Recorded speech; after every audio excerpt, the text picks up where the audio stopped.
Hi, hello. It is the day after Chesnaught, and so I'm making a video not of raid builds for Chesnaught because I think my raid builds are fine. You can go check out that video. I think they all work. We did 32 successful raids. We had one fail. The one fail was because a level 46 Annihilate joined our raid.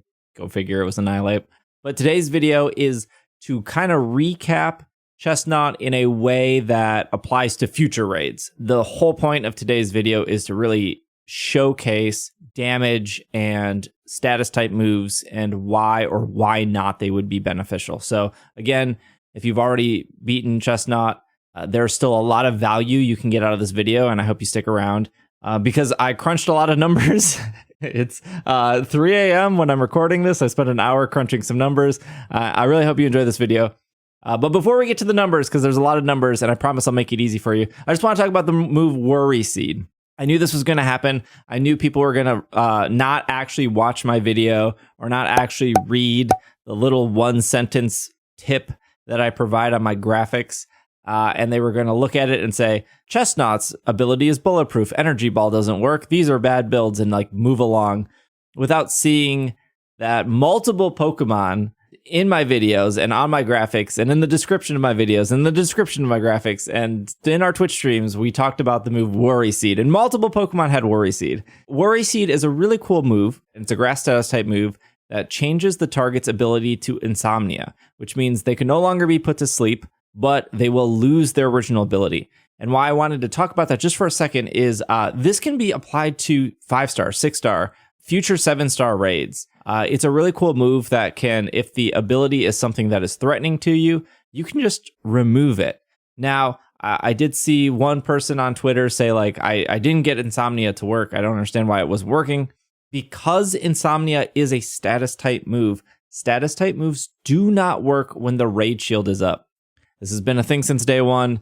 I've explained it before. I know people are still maybe new to raiding or new to my content, but like, moves like Thunder Wave, moves like Taunt, moves like Feather Dance, they're status type moves, so they do not work when the raid shield is up. Worry Seed is the same way. In the case of using Worry Seed, you probably want to open with that. Some other confusion around this was, does Worry Seed reset when the boss resets its stats, resets your stats, etc.? Nope. Worry Seed stays up the entire raid.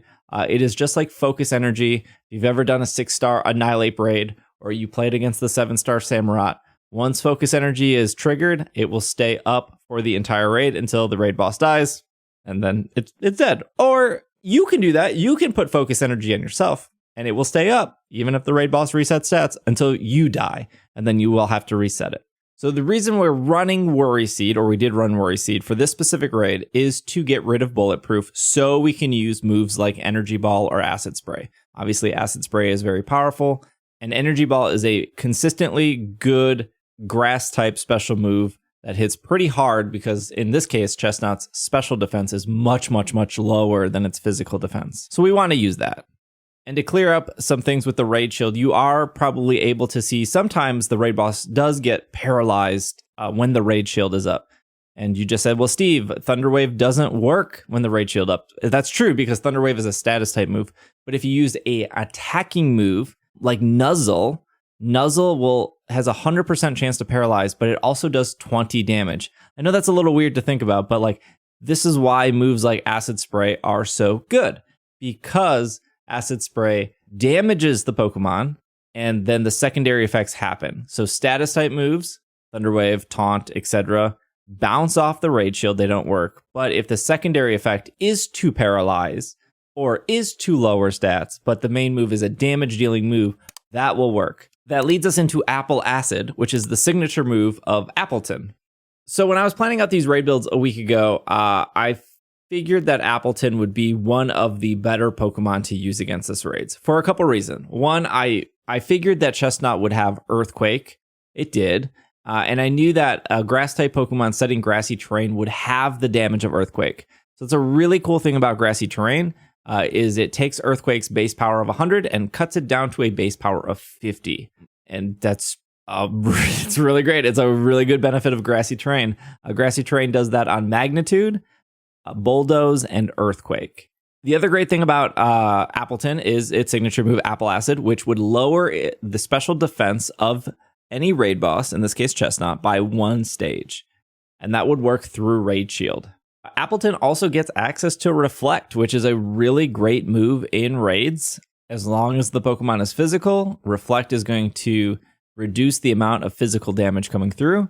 On paper, Appletun has a really great move, Apple Acid, has the ability to set Grassy Terrain, which will half the damage of a move like Earthquake, but it will also boost the damage of any grass type move by 30%. This is really great. Oh, by the way, I misspoke in my previous video. I accidentally said it was 50%. It was 50% in Gen 7.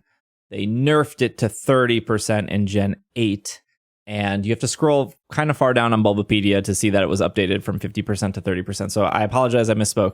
But anyways, so we have Apple Acid, we have Grassy Terrain, we have Reflect. We have a really good kit going into Chesnaught.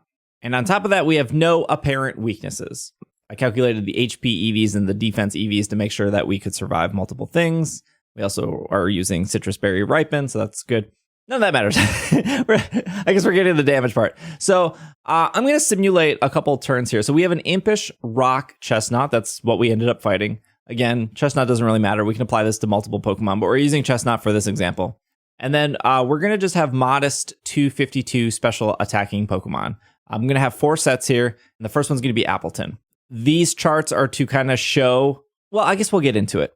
Let's say on turn 1, we use just, and these are, I should maybe, it's really hard to simulate damage because the raid boss is somewhat random, right? Like when you do a move, there's a range of damage it can do. So for the sake of simplicity, I picked the middle of the damage. So in this case, on turn 1, Apple Acid could do 25%, but could also do like 31%. So we just picked the middle here, 28.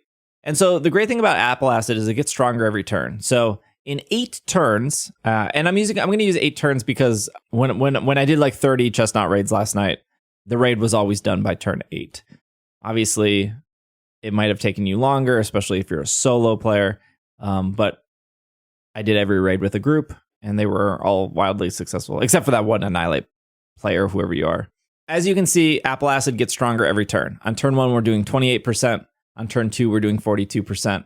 On turn 3, we're doing 56%.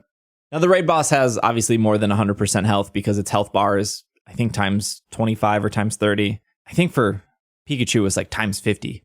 But we're just going to add up all the damage. It'll make sense at the end. You'll see the damage at the end is 745% damage. So about 1/4 to 1/3 of the raid boss's HP bar here. But 28, 42, 56. Now, the great thing about Apple Acid, and why this is important to talk about, because the same thing here works with Acid Spray, is these are considered moves. So when you're using them, you're adding to your Tera. So in a Tera raid battle, you need to do 3 attacks in order to terastallize against the raid boss.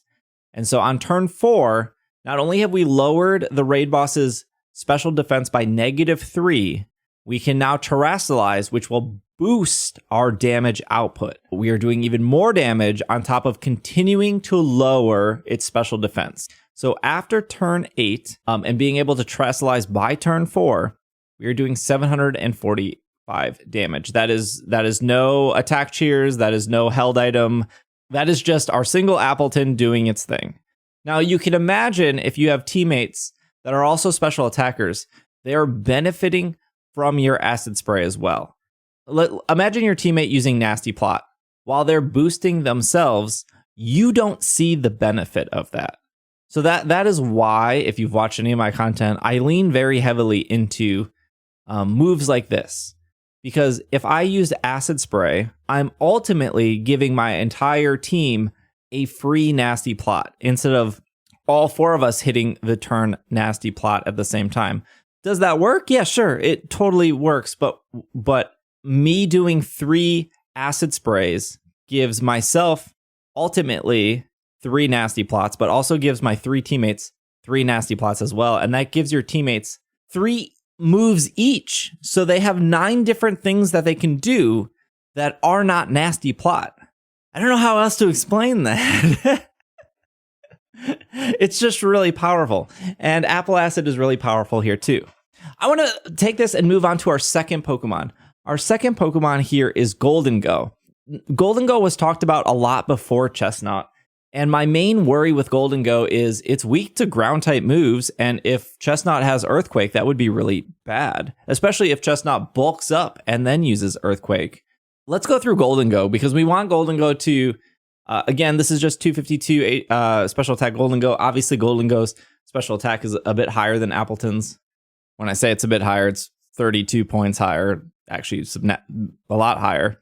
If we want to get to the same point as Appletun, which is getting Chesnaught down to -6, we would use the move Metal Sound. And assuming that Metal Sound hits every single time, it's only 85% accurate. But in a perfect world, because, you know, these charts are, you know, perfect situation, our first 3 turns are going to be doing Metal Sound.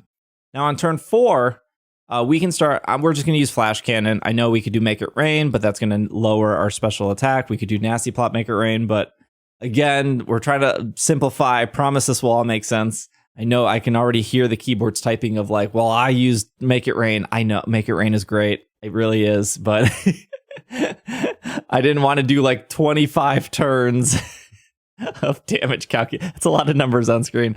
Okay, so on turn 4, we can do our first attack, which we're in this case, we're going to do Flash Cannon. Very good move. I think it would be good to use here. And we're doing 132% damage, which is, as you can see, a lot more damage than what Appletun had to get to. But Appletun at this point has already been able to terastallize. And then we get to Flash Cannon again, we get to Flash Cannon again, and on turn 7, finally, we can terastallize that Gholdengo. And then we get to terastallize, we get to do another Flash Cannon here, and you can see that Gholdengo just slightly outdamages Appletun. Now, this makes sense naturally before anyone says, well, like that's because Gholdengo is better than Appletun. Gholdengo's special attack is much higher than Appletun, so I would hope that in the same amount of turns, it should be able to outdamage. But I think the important takeaway here is the terastallization. If Chesnaught was going to put up its Raid Shield on turn 5, so that would be 3 Metal Sounds, 1 Flash Cannon, that's enough damage to activate the Raid Shield. You would have 2 turns where your Flash Cannon, so on turn 5 and turn 6, your Flash Cannon is only doing about 20% damage, because when you are not terastallized and you are attacking the raid boss with a Raid Shield up, your damage is reduced to 20% of the actual output that you can do. This was something we learned back from Anubis in January of how the raid mechanics work. But ultimately, when you are using a non-terastallized move against the Raid Shield, let's say you were using Earthquake. Earthquake would normally do 100 damage. But if you're using Earthquake against a Raid Shield, you're only doing 20 damage. And that's not going to do any more damage until you terastallize. So going back to the Gholdengo graphic, even though Gholdengo would outdamage Appletun in a perfect world, we know that the Raid Shield would go up before Gholdengo could get to terastallization, and therefore Appletun would outdamage only because of the ability to terastallize a lot faster, because Apple Acid adds to terastallization and something like Metal Sound doesn't. We'll get to like the nasty plot stuff. Okay, so let's go to a different Appletun build. And we're going to do an Appletun build with Sunny Day, Growth, and Solar Beam. Now, you might be asking this, especially if you've been following my content. Steve, why didn't you suggest Sunny Day and Solar Beam? I thought about it. We did 2 raid build streams. Each one was about 5 hours long. And in those 10 hours, I debated about putting Sunny Day and Solar Beam on a lot of grass Pokemon. But I thought that a different group type move would be a little bit better. We'll get to that after this build. And I thought that would be a little clunky it would require a little bit more coordination. It would require somebody being like, hey, I'm going to be Sunny Day. Hey, I'm going to do this. It might distract from people's Apple Acids. I think I got a little too complicated with my Samurott builds, and they were a little hard to use. So for the sake of just simplicity, I kind of skipped out on the Sunny Day Solar Beam thing, just leaning into special attackers and leaning into like Apple Acid and Worry Seed. I knew that was just consistent. And at the time, we didn't know what Chesnaught's moveset was. But there's no doubt that Solar Beam is a very powerful move. So in this situation, we're going to do 3 Apple Acids. And then on turn 4, we're going to Sunny Day. And then on turn 5, we're going to use Growth. Now, the reason we're using Growth is it gives you pretty much a +2 in the sun. Versus if you're not in the sun, it gives you a +1. And then why Sunny Day is here is because instead of 2 turns for Solar Beam, you can Solar Beam in 1 turn. There's complications here, obviously. The first complication is Sunny Day eventually wears off, so somebody's going to have to reset it again. And complication number 2 is at some point, Chesnaught or most raid bosses, whether they are 5, 6, or 7 star, will clear your stats. And I would say Chesnaught clears around turn 4, if I remember correctly.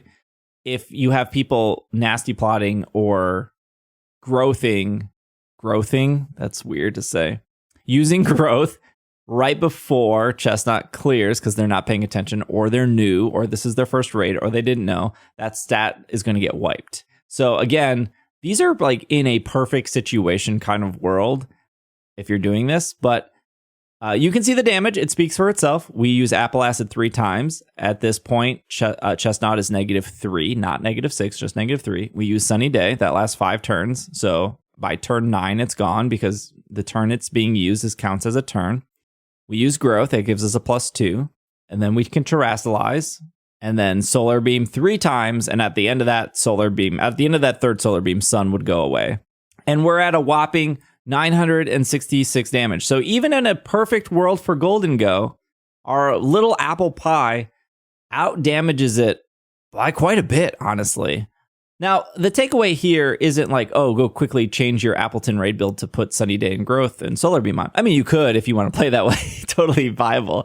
I think the takeaway here is how a status type move, a move that doesn't do damage, can be more effective to output more damage, right?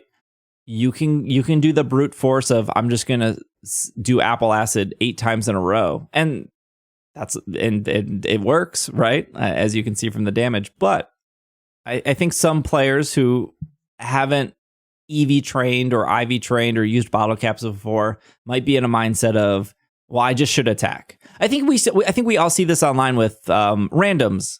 Is like, why are they just attacking? Why is this Gholdengo using Thunderbolt against a Chesnaught? This doesn't make any sense. And I just wanted to show how it's okay to spend, in this case, just 2 turns not attacking to just do so much more damage on the other side of that. While Growth only benefits you, doesn't benefit the whole team. If you are running in a group situation where you and a friend both have Solar Beam and only one of you has to set Sunny Day, that does benefit everyone, right? Like it does benefit you and your friend, and now you can both Solar Beam freely and only one person took the time to set up the sun. So again, just a quick showing of how you don't have to keep spamming attacks. There are things that you can do to get more damage that isn't just, I need to keep attacking. And now our final build here is the one that is closer to what I suggested in my raid builds because I thought it was a little bit safer, which is Apple Acid and Grassy Terrain. Now, again, I wanted to be fair because I was playing with groups. We always had somebody who set up Grassy Terrain on turn 1, but I wanted this one to be as fair as the other ones. So just 3 Apple Acids, Grassy Terrain myself here, and then Terrasilize, and then Apple Acid again. And now, if you compare this to the first one, you can see how Grassy Terrain does give a 30% boost to your damage. And Grassy Terrain lasts 5 turns, unless you have Terrain Extender. Sunny Day lasts 5 turns, unless you have Heat Rock.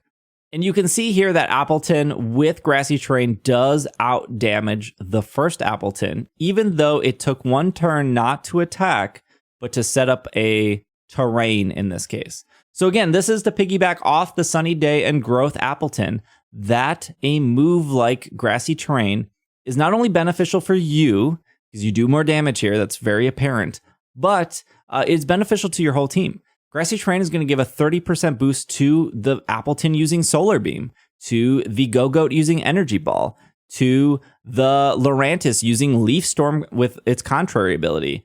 It makes me so excited because I love how deep Pokemon can be. And I sometimes get a little frustrated when a player just goes in and I'm just going to hit this one move and that's all I'm going to do. Which is like, yeah, it works. But like, what if somebody hit grassy terrain? What if somebody used apple acid? What if somebody used attack cheer? Like, there are so many resources that we have as Pokemon trainers that we can use to make these raids so much easier. I guess the takeaway is that we have so many, there's so many moves, there's so many abilities, there's so many different interactions. And I guess the takeaway here is, if anything, is seeing how these all interact. And sometimes, while just pressing the A button and just hitting Drain Punch over and over, or just hitting Apple Acid over and over, does it get the job done? Yes. But we can get the job done faster and more efficient by using the so many tools that these games give us. Like in this case, grassy terrain. There's really no reason in this raid to not hit that, to not only get the benefit of the damage boost, but also to reduce the damage of Earthquake. So anyways, if you found this video helpful, or if you made it to the end, let me know if you learned something, if something was new to you. I really do appreciate it if you made it to the end. I know you're supposed to do like the comment, subscribe in the middle because people usually click off by now. But again, I hope that there was a takeaway here, and I hope you liked the math I did. But I will, thanks for listening, and I will see you guys next time. Bye.